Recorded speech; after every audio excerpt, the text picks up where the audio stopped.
नमस्कार दोस्तों, आपने न्यूज़ सुना होगा कि सर व्हाट्सएप का डेटा लीक हो जाता है या किसी और भी फेसबुक वगैरह का डेटा लीक हो जाना। ऐसे न्यूज़ है जो आप लोग सुनते रहते हो। तो रिसेंटली एक न्यूज़ ये भी आई थी कि व्हाट्सएप से मिलियंस ऑफ डेटा है वो डेटा लीक हुआ है। जो एक न्यूज एजेंसी थी अमेरिका की, उसने ये बताया था नहीं सर रियल में इतने मिलियंस ऑफ डेटा है जो लीक हुआ है। तो ये डेटा लीक कैसे हुआ, और इसमें एक टेक्नोलॉजी का इस्तेमाल किया गया था, वेब स्क्रैपिंग। वेब स्क्रैपिंग, तो यही वेब स्क्रैपिंग क्या है और ये कैसे काम करता है और ये डेटा लीक करने में कैसे इसका इस्तेमाल किया गया, ये सारे मैकेनिज्म में आज जिक्र करने वाले हैं आज के सेशन में। चलिए, तो मेरा नाम है विवेक पांडे, स्वागत है अड्डा 24/7 यूट्यूब चैनल पे। और आज की वीडियो में हम डिस्कस करने वाले हैं वेब स्क्रैपिंग के बारे में, जिसका इस्तेमाल किया गया था डेटा लीक करने में। तो चलिए बात करते हैं इसमें। दोस्तों, अगर मैं बात करता हूं सबसे पहले वेब स्क्रैपिंग है क्या, तो अगर आपके दिमाग में सवाल ये आता होगा सर सबसे पहले स्क्रैप का मतलब समझ लीजिए। स्क्रैप का मतलब क्या होता है? कहते हैं ना स्क्रैप करना, मतलब ये वेस्टेज माल है। ठीक है, हम लोग कहते हैं ना कि ये स्क्रैप पार्ट है, कुछ ऐसा पार्ट जो यूज, मतलब आपने एक मटेरियल लिया, कोई मेटल लिया, कुछ प्रोडक्ट बनाया, मान लो कि आपने कोई टेबल बना लिया, तो रेस्ट कुछ कटे फटे पार्ट है जो बच जाते हैं। हर फैक्ट्रीज वगैरह में होता है। कोई भी आप बर्तन वगैरह बना रहे हो, कुछ कुछ ऐसे पार्ट है जो बच जाते हैं, तो हम लोग क्या कहते हैं? स्क्रैप कहते हैं। यानी कि है तो वो मेटल ही, लेकिन वो क्या यूज में नहीं है। तो चलिए उसी से ये चीजें एक्सट्रैक्ट है। तो शब्द है हमारा क्या? Web scripting. एक सेकेंड, चलिए दोस्तों, शब्द हमारा क्या है? तो शब्द हमारा है वेब स्क्रिप्टिंग। क्या है वेब स्क्रिप्टिंग, इसके बारे में चर्चा करते हैं। दोस्तों, web scripting is a technique used to collect content and data from the internet. Web scraping क्या है? एक पद्धति है, एक टेक्नोलॉजी है जिसका उपयोग किया जाता है वेबसाइट से डेटा और इंफॉर्मेशन को कलेक्ट करने के लिए।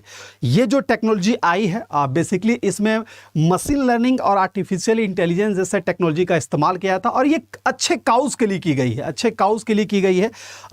डेटा कलेक्ट करने के सेंस में इसकी करी गई है, लेकिन हर चीज़ का एक उपयोग है तो दुरुपयोग भी है, तो दुरुपयोग भी इसका होता है। तो चलिए इसी पे हम लोग बात करते हैं कि ये वेब स्क्रैपिंग काम कैसे करता है। तो सिंपल सा बात है दोस्तों, वेब स्क्रैपिंग क्या है? एक ऐसे तकनीक है जिसका उपयोग किया गया है इंटरनेट पे उपलब्ध जितने भी डेटाज हैं, वो किसी भी वेबसाइट के हो सकते हैं, वो किसी भी वेब एप्लीकेशंस के हो सकते हैं, वहां से डेटा एक्सेस करना, यानी वहां से डेटा को एक्सट्रैक्ट करना। उदाहरण के तौर पे आप वेबसाइट आप लॉगिन करते हो, मान लो कि बैंक का साइट लॉगिन करते हो, तो बैंक के पास भी तो बहुत सारा डेटा है, तो वो भी एक्सट्रैक्ट किया जा सकता है। आप फेसबुक लॉगिन करते हो, आप व्हाट्सएप लॉगिन करते हो, बहुत सारे ऐसे वेबसाइट हैं जो लॉगिन करते हो, जिसमें मिलियंस ऑफ यूजर हैं जो वहां पे क्या है, तो वहां पे हमारा अपना अकाउंट बना कर रखे, अपना डेटा वहां पे ऑलरेडी रजिस्टर कर रखे हैं। तो वो एक तरह से डेटा के फॉर्म में, एक तरह से इंफॉर्मेशन है। तो उस इंफॉर्मेशन का कोई भी इस्तेमाल करता है, ठीक है, उस इंफॉर्मेशन का कोई भी इस्तेमाल करता है, कभी अच्छे पर्पस से, कभी गलत पर्पस से। अच्छा पर्पस क्या है? अगर मान लीजिए कि किसी गवर्नमेंट साइट पे आपका डेटा है, फीड है, आपका स्टोर है, तो आपके पास अच्छा क्या, अगर गवर्नमेंट कोई भी इमरजेंसी अलर्ट दे रही है, ठीक है, जैसे कोविड के टाइम में हुआ था, तो आपको क्या होता है? एट रैंडम एसएमएस आना स्टार्ट हो जाता है कि नहीं, आज लॉकडाउन लग गया है, आज कोविड का ये चल रहा है, वेव चल रहा है, अभी यहाँ पे लॉकडाउन लग गया है, ये वैक्सीनेशन आ गई, तो ये अच्छा काउज हो गया ना। और उसी तरह आपके बहुत सारे फ्रॉड मैसेज भी आते हैं, तो वो एक बैड काउज हो गया।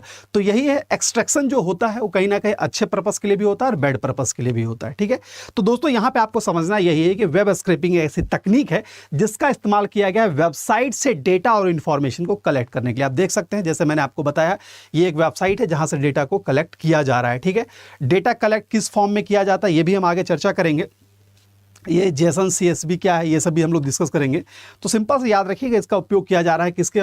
तो डेटा को एक्सट्रैक्ट करने में। आगे बात करते हैं दोस्तों, ये वेब स्क्रैपिंग क्या है, समझ में आ गया है। बेसिकली ये कैसे काम करता है? बेसिकली इसके दो पार्ट होते हैं। आपको टेक्निकल टर्म समझाने के लिए मैं यहां पे आया हूं। दो टर्म होते हैं, एक होता है क्राउलर, एक होता है आपका दोस्तों, एक सेकेंड, एक आपका क्या होता है? क्राउलर होता है। ठीक है, जस्ट वेट।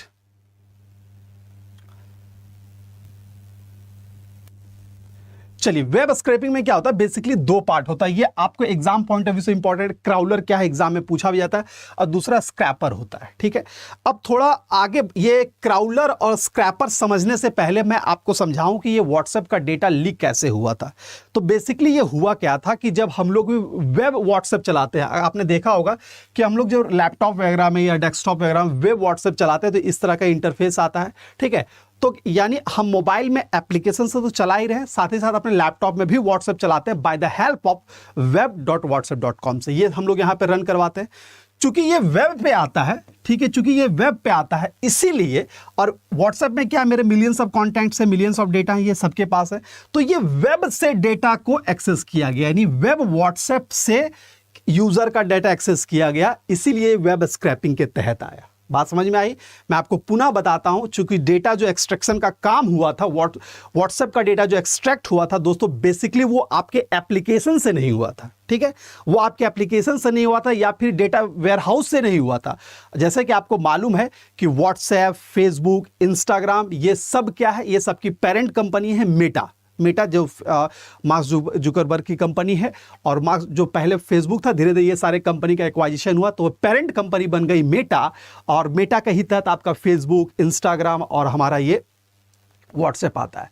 तो फेसबुक, इंस्टाग्राम या ये मेटा जो है, ये अपने डेटा को बहुत ही सिक्योर रखती है। डेटा को दूसरे कंपनी एजेंसीज को देती है, लेकिन उसके लिए चार्जेस करती है, बिजनेस करती है, वो उसका बिजनेस मॉडल है, वो तो अलग बात है। लेकिन क्या वो डेटा को सिक्योर नहीं रख पाती है? क्या उसके पास वो टेक्नोलॉजीज नहीं है कि डेटा को सिक्योर रख पाए? तो ऐसा नहीं है दोस्तों। वो अपना जहां उसका डेटा वेयर हाउस है, वहां से डेटा की चोरी नहीं हुई है, वहां पे डेटा सही है, सेव है, सिक्योर है, वहां से डेटा की लीकेज नहीं हुआ। डेटा लीकेज कहां से हुआ? लीकेज हुआ है web.whatsapp से, ठीक है। web.whatsapp पे हमने जैसे व्हाट्सएप को लॉगिन किया, पैरेलली कुछ वेबसाइट यहां पे लॉगिन हुए और फिर वो डेटा का एक्सट्रैक्शन स्टार्ट हो गया। तो यही पद्धति को कहा गया है वेब स्क्रैपिंग, ठीक है। चलिए, तो मैं उम्मीद करता हूं कि ये चीजें आपको समझ में आ रही होगी क्या होता है ये। इसमें दो चीजों की आवश्यकता पड़ती है, एक है क्राउलर और दूसरा है मेरा स्क्रैपर, ठीक है। क्राउलर क्या है, बात करते हैं। तो है क्या दोस्तों, ये मेरा एक आर्टिफिशियल इंटेलिजेंस एल्गोरिदम है। ये एक टर्म आया है आर्टिफिशियल इंटेलिजेंस, मैं बार बार जिक्र करता हूं सर, ये आर्टिफिशियल इंटेलिजेंस, ये मशीन लर्निंग, ये क्या है, एक थोड़ा सा इसके बारे में बता दूं दोस्तों। आर्टिफिशियल इंटेलिजेंस एक टेक्नोलॉजी है, ठीक है। अभी हम लोग जो भी रोबोटिक टेक्नोलॉजी की बात करते हैं या फिर सेंसर टेक्नोलॉजी की बात करते हैं, उसका जो डेवलपमेंट हुआ है वो आर्टिफिशियल इंटेलिजेंस पे हुआ है। सेंसर कहने का मतलब है, हम लोग इस्तेमाल करते हैं गूगल स्पीक, देखते हो ना, बोलते हैं और वो तुरंत गूगल एलेक्सा की बात करते हैं। तो ये सारे चीजों टूल्स हमें मिल रहे हैं, ये सारे फैसिलिटीज जो हमें मिल रहे हैं, उसका जो डेवलपमेंट हुआ है वो आर्टिफिशियल इंटेलिजेंस जैसे टेक्नोलॉजी का इस्तेमाल करके किया गया है। तो इसलिए यहां पे कहा गया ये क्या है, तो एक तरह से आर्टिफिशियल इंटेलिजेंस एल्गोरिदम है दैट ब्राउजर इसमें होता है क्या, that browser the web to search for the particular data required by the following link across the internet। इसमें सिंपल सा बात है दोस्तों, इसमें होना यही है, ब्राउजर जो होता है पर्टिकुलर डेटा को सर्च करता है, यानी कि जो भी उसको आवश्यकता होती है डेटा को वहां पे एक्सट्रैक्ट करता है। तो ये सिंपल सा बात है, क्राउलर का काम ये है। क्राउलर हम लोग वहाँ पे वेबसाइट में भी लगा होता है, जो पर्टिकुलर डेटा को वहाँ पे सर्च करता है। अगर मान लो कि मैंने सर्च किया कि मुझे विवेक का डेटा, मतलब कोई भी वेबसाइट सर्च किया, तो वेबसाइट तक लिंक करवाने का काम ये करता है, ठीक है। अगर कोई भी वेबसाइट सर्च कर रहा हूँ, वो किसी सर्वर में रखा होगा ना, कोई भी वेबसाइट अगर हम लोग सर्च कर रहे हैं तो किसी भी सर्वर पर रखा गया होगा, ठीक है, कहीं भी जाकर, तो वहाँ तक वो सर्च करवाना, वो लिंक करवाना। अगर मान लो कहने का मतलब है कि मैंने व्हाट्सएप का या फिर फेसबुक का कोई वेबसाइट लिंक ओपन किया, मान लो फेसबुक का कोई वेबसाइट ओपन किया। अब फेसबुक क्या है, सिंपल सा भाई, एक वेबसाइट है और उसका डेटा किसी कंप्यूटर में जाके ही स्टोर रहा होगा। अब है कि यहां तक जाना कैसे, यहां तक कि भाई इस रास्ते से जाओ, इस रास्ते से जाओ, इस रास्ते से जाओ, इस रास्ते से जाओ, तब जाके आपको यहां पे ये सर्वर में ये डेटा मिल जाए। तो ये जो लिंकअप का काम करता है वही काम करता है हमारा कौन, क्राउलर। इसी को क्राउलर ही कहा जाता है, ठीक है। यहां तक समझ में आ गया होगा। दूसरा पार्ट समझ में आ रहा है।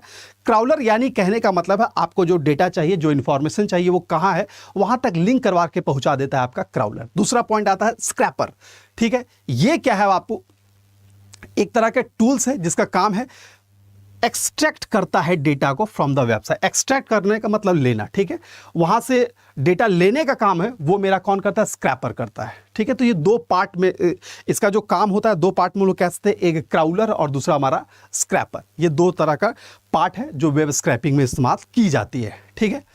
अब ऐसा नहीं कि क्राउलर सिर्फ इसमें ही इस्तेमाल होता है, सिर्फ वेब स्क्रैपिंग के लिए, और भी सारे जितना भी हम लोग काम करते हैं वेबसाइट, वहाँ पे क्राउलर का इस्तेमाल होता है दोस्तों, ठीक है। क्योंकि हमें कोई भी वेबसाइट चाहिए वहां तक पहुंचना तो है ना, तो पहुंचाने तक का काम जो है वो मेरा क्राउलर ही करता है वहां पर। यहां तक मामला समझ में आ गया। तो आपको समझना यहाँ पे क्राउलर और स्क्रैपर था। आई होप ये दो चीजें समझ में आ रही होगी आपको, ठीक है। तो बात यहाँ पे ये था कि सर वो डेटा जो हमारा एक्सट्रैक्शन हुआ है with the help of web scrapping हुआ है। वेब स्क्रैपिंग दो पार्ट की रिक्वायर्ड पड़ती है। ये दो टूल्स का इस्तेमाल करता है, एक स्क्रैपर और दूसरा क्राउलर। क्राउलर है जो लिंक बना बना के वहाँ तक पहुँचाता है और वहाँ से एक्सट्रैक्ट करने का काम है वो हमारा स्क्रैपर करता है। ये दो टूल्स हो गए, यहाँ तक तो मामला सही है। अब मैं बार बार यही जिक्र करता हूँ दोस्तों कि ठीक है सर ये तो वेब स्क्रैपिंग है, तो अगर ये ख़राब चीज़ इसको बनाया क्यों जाता है, ऐसा किया क्यों जाता है? दोस्तों ख़राब चीज़ नहीं है, जैसे मैंने पहले बताया था कि हर चीज़ का एडवांटेज है तो डिसएडवांटेज भी है। अगर एक छुरी बनाई गई है सब्जी काटने के लिए तो उसी से मर्डर भी हो रहा है, कहीं ना कहीं गलत इस्तेमाल भी, तो वही तरह की चीज़ें यहाँ पर है। तो बेसिकली मैं आपको बता दूं दोस्तों, वेब स्क्रैपिंग बेसिकली दो तरह का हम लोग इस्तेमाल कर होता है। जो एक ब्राउज़र एक्सटेंशन, जो अभी हम एग्जांपल बता रहे थे कि भाई आप यहाँ पे ब्राउज़र के माध्यम कोई वेबसाइट यहाँ पे ओपन किए हो और इसी वेबसाइट से डेटा का एक्सट्रैक्शन कर दिया दे, ठीक है, तो वो ब्राउज़र हो गया क्लाउड वेब स्क्रैपर। यहाँ पे शब्द आया सर क्लाउड। क्लाउड क्या है इसके बारे में थोड़ा सा मैं आपको बता दूं। क्लाउड कहने का मतलब क्या है दोस्तों कि क्लाउड क्या है, एक सेंट्रल स्टोरेज है जिसको हम लोग रिमोटली एक्सेस करते हैं। क्लाउड स्टोरेज का शब्द आपने सुना होगा, क्लाउड वेब भी आपने सुना होगा। तो क्लाउड कहने का मतलब क्या है, एक सेंट्रल स्टोरेज है और जिसको हम लोग रिमोटली कहीं से भी एक्सेस करते हैं with the help of web. थोड़ा सा एग्जांपल, गूगल ड्राइव की बात करते हैं। गूगल ड्राइव क्या है दोस्तों, एक क्लाउड पे है। आपके गूगल ड्राइव में फोटोज़ पड़े हुए हैं, आपके डॉक्यूमेंट्स पड़े हुए हैं, बहुत सारे डेटाज है गूगल ड्राइव में सेव है। अब क्या है, वो क्या है तो गूगल ड्राइव पे सेव है और गूगल ड्राइव क्या है तो क्लाउड स्टोरेज है। उससे फ़ायदा ये होता है कि भाई अगर मान लो कि कोई फाइल हम लैपटॉप पे काम किए और वो भूल गए कि चलो भाई हमें ऑफिस लेके जाना था लेकिन मैं ले नहीं जा पाया, तो हम क्या किए क्लाउड को ड्राइव में जाके सेव कर दिए। अब फ़ायदा ये होगा कि हमें पेन ड्राइव नहीं ले जाना, अगर मान लो लैपटॉप नहीं भी ले गए, हम जिस लोकेशन पे गए आराम से अपना वहाँ पे ड्राइव को लॉगिन करेंगे और उस फाइल को उस डॉक्यूमेंट को आसानी से एक्सट्रैक्ट कर पाते हैं। तो ये फ़ायदा होता है क्लाउड स्टोरेज का कॉन्सेप्ट आ गया। वर्चुअल आप देखते हो गूगल में भी हमें वर्चुअल स्टोरेज के फैसिलिटी हमें देने लगा है। तो कहने का मतलब है क्लाउड क्या है तो एक सेंट्रलाइज स्टोरेज लोकेशन है, एक पोजीशन है, एक कंप्यूटर है जिसको हम लोग रिमोटली एक्सेस कर सकते हैं। यही है क्लाउड का कॉन्सेप्ट, ठीक है। तो उसी तरह क्लाउड वेब से भी स्क्रैपिंग का काम हो रहा है। तो दो तरह का बेसिकली हम लोग इस्तेमाल करते हैं। एक हमारा ब्राउज एक्सटेंशन जो मैंने बताया कि भाई एक ब्राउज़र है और ब्राउज़र से ही डेटा को एक्सट्रैक्ट कर सकते हैं। दूसरा है क्लाउड वेब स्क्रैपर। ये दो तरह का इस्तेमाल होगी, ठीक है। मैं उम्मीद कर रहा हूँ ये चीज़ें समझ में आ रही होगी। अब आपके सवाल दिमाग में ये आता होगा कि सर ये वेब स्क्रैपर ठीक है आपने बता तो दिया, लेकिन ये काम कैसे करता है, टेक्निकली ये काम कैसे करता होगा। तो काम कैसे करता है उससे पहले मैं आपको ये बता दूं कि सर इसका इस्तेमाल कहाँ किया जाता है, क्यों किया जाता है। तो ये कुछ एरियाज हैं जहाँ पे वेब स्क्रैपिंग का इस्तेमाल किया जाता है। जैसे ई कॉमर्स के साइट में फ्लिपकार्ट, अमेजॉन, जोमेटो जो भी आप देख रहे हो वहाँ पे वेब स्क्रैपिंग का इस्तेमाल किया जाता है। वो सिंपल सा बात है, वो उसे डेटा चाहिए। कोई भी अगर संस्था है, जैसे कि अगर मैं फ्लिपकार्ट की बात करूँ, उसके पास डेटा है। आप देखते होंगे कि आपके व्हाट्सएप में आप सिर्फ सर्च करो कि मुझे ये प्रोडक्ट चाहिए, आप फ्लिपकार्ट में जाकर सर्च करो कि मुझे एक प्रोडक्ट चाहिए, तो आपको पॉपअप आना स्टार्ट हो जाता है कि नहीं ये प्रोडक्ट परचेज कर लो। आपको मैसेज आना स्टार्ट हो जाता है। आप हर ऐप ऑन कर रहे हो तो आपको एक पॉपअप आ रहा है। तो ऐसा थोड़ी ना कि आपके मोबाइल का डेटा कहाँ से आया उसके पास, आपको ही क्यों भेजा जा रहा है, क्योंकि आपका डेटा कहीं ना कहीं किसी वेबसाइट में सिंक्रोनाइज हुआ था और उस वेबसाइट से डेटा उसके पास चला गया। तो कहीं ये जितनी सारी कंपनियां होती है ई कॉमर्स, उसके पास bulk of amount of data होता है। और क्योंकि इसकी फिजिकल मार्केटिंग तो है नहीं, इसकी वर्चुअल मार्केटिंग है, तो ये वर्चुअली लोगों तक पहुंचाती है। और लोग कौन होते हैं, वही डेटा जो वेबसाइट से इन्हें मिलता है, ठीक है। कभी तो हम खुद रजिस्टर्ड होते हैं, उस माध्यम से इन्हें मिलता है, और कभी कभी ऐसा होता है कि ये किसी थर्ड पार्टी को बोलती है भाई मुझे इस देश का इतना डेटा चाहिए, तो उस देश के पास वो टेक्नोलॉजी है, यानी वेब स्क्रैपिंग का इस्तेमाल करके वो भिन्न भिन्न वेबसाइटों से डेटा लेके पर्टिकुलर कंपनी को सेंड करता है कि लो भाई इस देश का इतना डेटा है, आप इतना को प्रोडक्ट भेज सकते हो, ठीक है। अब वहीं पे AI का कॉन्सेप्ट लगा के, MI का कॉन्सेप्ट लगा के डेटा को फिल्टर करना कि किसको किस टाइप का प्रोडक्ट चाहिए, इसमें भी हम सेशन बनाएंगे कि ये कैसे आर्टिफिशियल इंटेलिजेंस काम करता है, क्यों हमें ऐसे ही प्रोडक्ट दिखते हैं। ये भी एक पूरी टेक्नोलॉजी है जिस पे हम बात करेंगे, कभी किसी सेशन को हम बनाएंगे वहाँ पे, ठीक है, जहाँ पे ये सारी जानकारी देंगे। फिलहाल हम यहाँ वेब स्क्रैपिंग की बात कर रहे हैं। तो जैसे मैंने बताया कि ये सारे फील्ड हैं डेटा साइंस में, जॉब बोर्ड्स बहुत सारे आपको देख, तो बहुत सारे जॉब पोर्टल्स है जहाँ पे आपको ये रिकमेंडेशन आता है कि सर ये साइट यहाँ पे वैकेंसीज आई है, यहाँ पे डेटा, या कोई भी पोर्टल्स, कोई भी जॉब पोर्टल्स वेबसाइट है जिसको नंबर्स ऑफ डेटा चाहिए, वो भी वेब स्क्रिप्टिंग का इस्तेमाल करती है, वो भी डेटा एक्सट्रैक्ट करती है। अगर मान लीजिए किसी साइट पे जाके आपने रजिस्टर्ड किया है या कहीं जाके जॉब सर्च किया, तो एक आइडिया बन जाता नहीं पर्टिकुलर लड़के को बैंक में नौकरी चाहिए, तो वो नहीं, इस बच्चे को बैंक में नौकरी चाहिए, तो आपको बैंक से रिलेटेड आपको पॉपअप आना स्टार्ट होता है। तीसरा मार्केटिंग सेल्स, बहुत बड़ा मार्केटिंग, जैसे मैंने अभी इस्तेमाल भी किया है SMS, email marketing.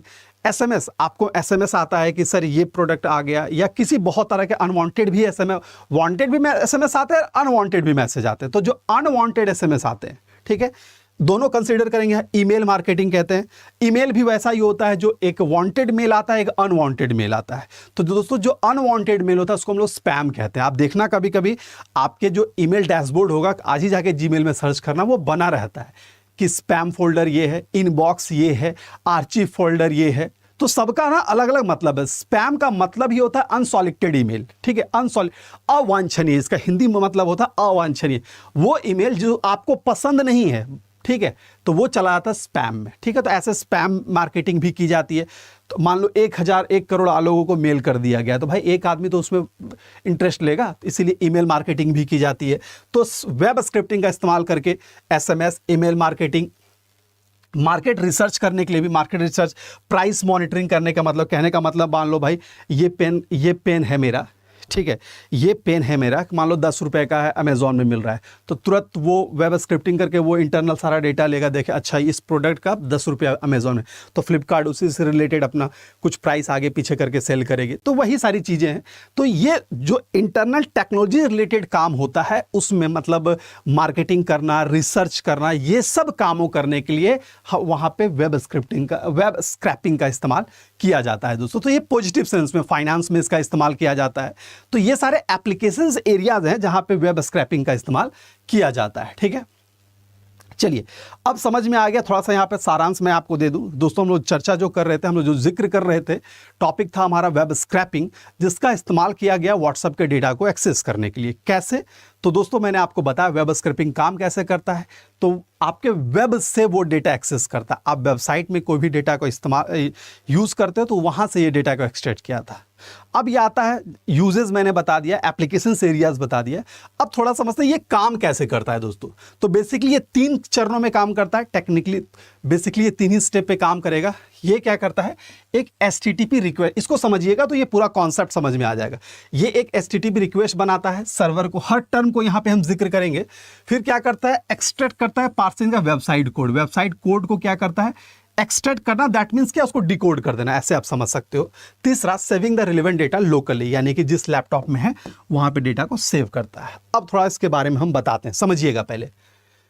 Making an HTTP request. Sir ये HTTP रिक्वेस्ट क्या है समझिए दोस्तों, ये एग्जाम के लिए भी इंपॉर्टेंट है, लिख लेना। HTTP जो होता है, HTTP जो होता है, जिसका full form hyper text transfer protocol, ये एक तरह का प्रोटोकॉल है। अब आपके दिमाग में आएगा सर ये प्रोटोकॉल क्या होता है।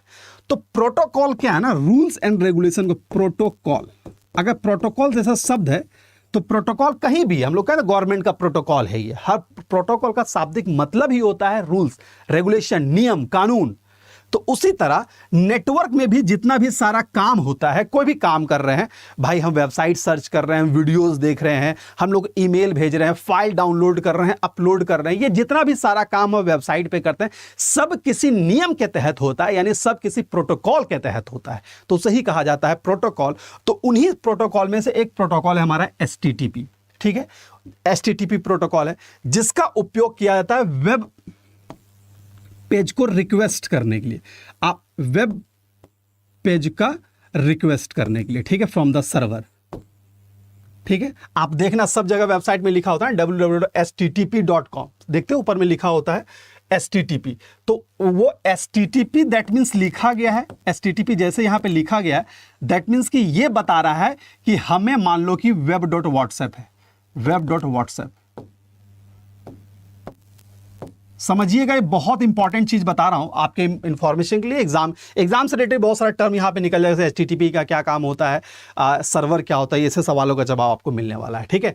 देखो दोस्तों मैं बता रहा हूं, जैसे मैंने बताया कि ये HTTP है, तो HTTP जहां आ गया मतलब ये समझ में आ गया भाई ये रिक्वेस्ट करेगा, ठीक है। तो वही है कि सिंपल सा इसमें क्या है, तो HTTP एक प्रोटोकॉल है जिसका काम है वेब पेज का रिक्वेस्ट करना। उदाहरण के तौर पे अगर मान लीजिए कि ये मेटा का सर्वर रहा होगा, ये मेटा का सर्वर रहा होगा, अब सवाल ये आएगा सर ये सर्वर क्या होता है, वो भी मैं बता देता हूं अगर नहीं मालूम है। तो सिंपल सा बात है, जब हम नेटवर्क की बात करते हैं, नेटवर्क की बात करते हैं तो दो या दो से अधिक कंप्यूटर की बात करते हैं दोस्तों। जब हम लोग नेटवर्क की बात करेंगे तो दो या दो से अधिक कंप्यूटर की बात करेंगे, ठीक है। यानी दो या दो से अधिक कंप्यूटर एक दूसरे से जुड़ा हुआ है, इंटरकनेक्टेड है और आपस में डेटा का आदान प्रदान कर रहा है, तो उसे हम लोग नेटवर्क कहते हैं। लिख लेना कहीं साइड में, नेटवर्क की परिभाषा मैंने बता दी। नेटवर्क क्या होता है, collection of computer connected to each other and perform data sharing, उसे हम लोग कहते हैं नेटवर्क। अगर सिर्फ मेरा एक लैपटॉप ऐसा खड़ा है तो उसे हम लोग नेटवर्क नहीं कह सकते, लेकिन वही लैपटॉप किसी और लैपटॉप से कनेक्टेड है, किसी और ऐसे करके मल्टीपल लैपटॉप से कनेक्टेड है, तो एक नेटवर्क बना देता है। सिंपल सा लॉजिक है, ठीक है। ये नेटवर्क का कॉन्सेप्ट है। अब नेटवर्क में क्या होता है, दो ही चीज होगा ना दोस्तों, या तो हम अगर एग्जाम का फॉर्म फिलअप करते हो तो क्या करते हो, या तो फॉर्म फिलअप करते हो या फिर एडमिट कार्ड डाउनलोड करते हो। एग्जाम पोर्टल का ही मैं एग्जांपल लेता हूं। आप क्या करते हो, आप फॉर्म फिल करते हो, फोटो अपलोड करते हो, ये सब करते हो, मान लो IBPS का साइट है, और फिर जब एग्जाम का टाइम आता है वहां से एडमिट कार्ड डाउनलोड करते हो। यही दो काम हो रहा है। तो दैट मीन्स आप मान लीजिए ये आप है, ठीक है, ये IBPS है, ठीक है, ये IBPS, ये आप है, ये कोई और है, बहुत सारे बच्चे मिलियंस। तो ये इससे ले रहा है, ठीक है, सॉरी, ये इससे ले रहा है और ये फिर इसको दे रहा है। काम तो यही हो रहा है, यही हो रहा है ना दोस्तों, और तो कुछ काम नहीं। तो ये IBPS का भी एक कोई आदमी थोड़ी ना खड़ा है, वहां पे भी एक कंप्यूटर है, और IBPS का जो कंप्यूटर है वो हमारा सर्वर कहा जाएगा, और जो हमारा कंप्यूटर है वो हमारा क्लाइंट कहा जाएगा दोस्तों, ठीक है।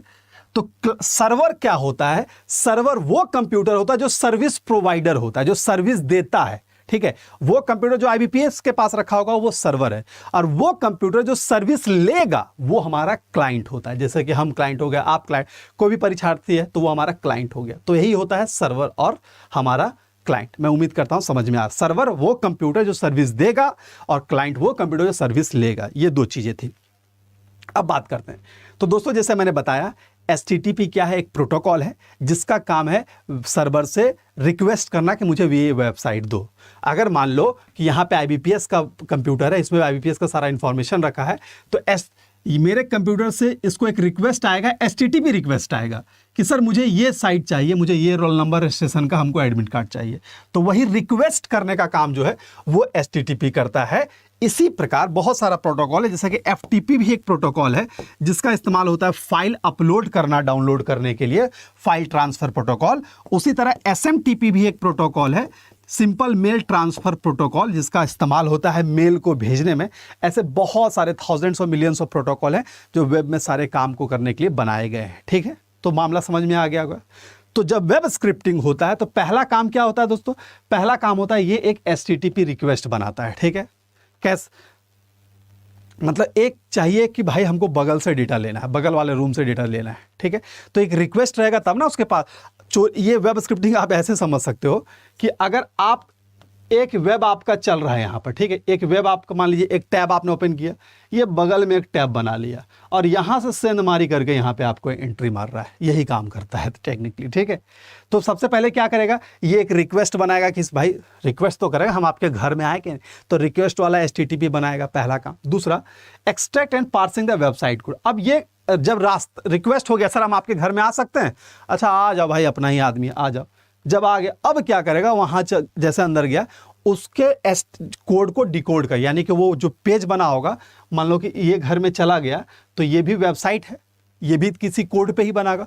अब उस कोड को ये क्या करेगा, तो ये एक्सट्रैक्ट करेगा, ठीक है, यानी कि वो उसको तोड़ना स्टार्ट करेगा। आप इसको एक्सट्रैक्ट करना मतलब लेना होता है, ठीक है। तो उसको तोड़ के लेना स्टार्ट कर, यानी वहां कोड को ब्रेक करेगा और वहां से डेटा निकालना स्टार्ट करेगा। कोड जैसे वहां बना होगा, HTML में कोड बना होगा, CSS में बना होगा, जावास्क्रिप्ट में कोड बना होगा, ये सारे लैंग्वेजेस का इस्तेमाल करके कोड बना होगा। XML जो डेटा के लिए इस्तेमाल में लाया जाता है, तो टेक्निकली ये जाके वहां पे XML code, HTML code, CSS code को ब्रेक करता है, ठीक है। वो अंदर तक नहीं जाता, वो जो कोड है वहीं से डेटा का एक्सट्रैक्शन मारता है, ठीक है।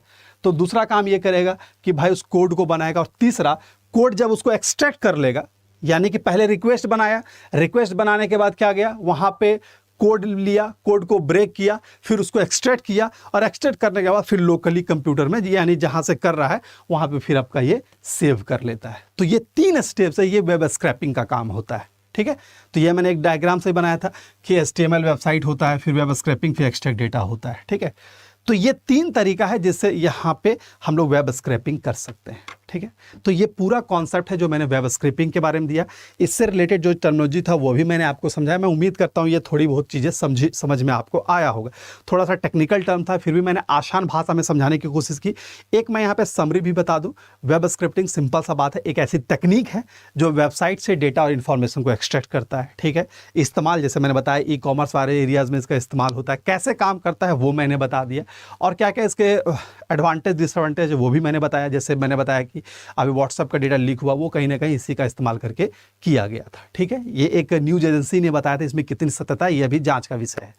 तो ये सारा इन्फॉर्मेशन था जो मैंने आपके साथ दिया यहाँ पे। ठीक है, चलिए तो मैं इन्फॉर्मेशन यहीं पे अंत करता हूँ। मैं उम्मीद करता हूँ ये वीडियो आपको पसंद आया होगा और ये सेशन आपके लिए एक लाभान्वित सेशन हुआ होगा। कैसा लगा ये सेशन मुझे ज़रूर बताइएगा। इसके अलावा भी आपको और किस टॉपिक पे वीडियो चाहिए ये भी मुझे कमेंट बॉक्स में ज़रूर बताइएगा दोस्तों। मैं उम्मीद करता हूँ कि वो सारा टॉपिक जो आपको रिक्वायर्ड है वो मैं आपको यहाँ प्रोवाइड करूँगा, एग्जाम प्रोस्पेक्टिव से भी और आपको इन्फॉर्मेशन प्रोस्पेक्टिव से। मैं आपको बता दूँ कि इस पूरे टॉपिक का जितना भी कंप्यूटर से रिलेटेड टॉपिक है सबका मैंने एक प्लेलिस्ट बनाया है, उस प्लेलिस्ट में चले जाइए, आपको हर टॉपिक मिल जाएगा वहाँ पर। और इसके अलावा और क्या टॉपिक चाहिए वो भी मुझे कॉमेंट बॉक्स में ज़रूर बताइएगा। ठीक है, तो अभी के लिए इतना ही रखते हैं, फिर मिलते हैं अगले वाले सेशन में कुछ बेहतरीन चीज़ों के साथ। तब तक के लिए goodbye and take care दोस्तों।